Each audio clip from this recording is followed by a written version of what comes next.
Hi everyone, welcome back to my channel. It's my beautiful world.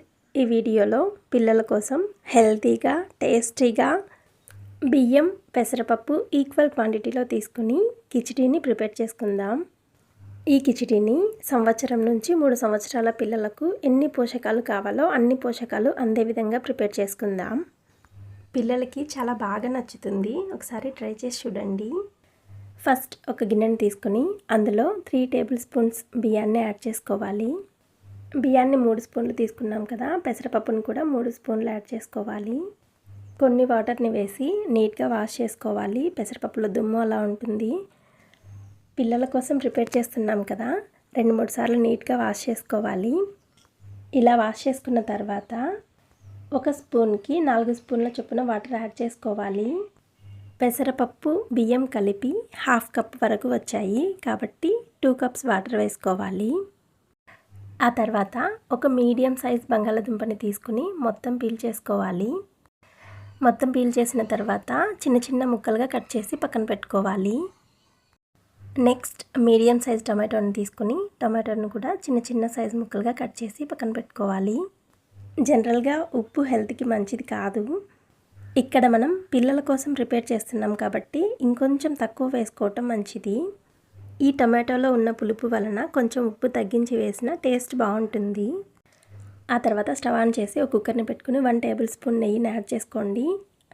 ఆ తర్వాత 1/2 table spoon ఆవాలు, కొంచెం జీలకర్ర వేసి ఫ్రై అయిన తర్వాత మనం ముందుగా కట్ చేసి పక్కన పెట్టుకున్నటువంటి టమాటోస్ని యాడ్ చేసుకోవాలి.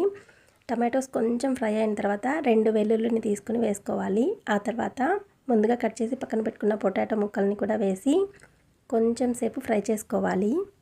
పిల్లల కోసం ఎలాంటి రెసిపీస్ ప్రిపేర్ చేసినా సరే ఆయిల్కి బదులు నెయ్యిని వాడుకోవటం మంచిది. ఈ నెయ్యిలో టమాటో పొటాటో కొంచెం మగ్గిన తర్వాత మనం ముందుగా వాష్ చేసి నానబెట్టుకుని పక్కన పెట్టుకున్నాం కదా పెసరపప్పు బియ్యాన్ని, ఆ పెసరపప్పు బియ్యాన్ని వాటర్తో పాటు యాడ్ చేసుకోవాలి.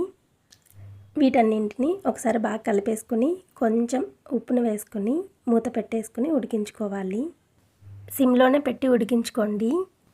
12 to 15 మినిట్స్ తర్వాత కుక్కర్ని ఓపెన్ చేసి చూస్తే చూడండి ఎలా ఉడికిపోయిందో. Healthy and tasty khichdi ready అయిపోయింది.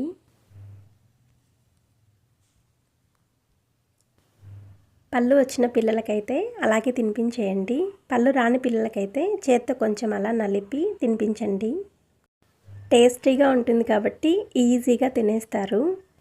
పొట్టు పెసరపప్పును వాడుకున్నాం కాబట్టి ఫైబర్ ఎక్కువగా ఉంటుంది, ఈజీగా డైజెషన్ అవుతుంది. పెసరపప్పుని వాడటం వలన పిల్లల్లో గ్యాస్ రావటం, పొట్ట ఉబ్బటం అలాంటి సమస్యలు ఏమీ ఉండవు. ఇలాంటి హెల్తీ రెసిపీస్ని పిల్లలకి అలవాటు చేయండి. ఈ వీడియో మీకు నచ్చినట్లయితే please do like, share and subscribe my channel for more videos. Thank you for watching.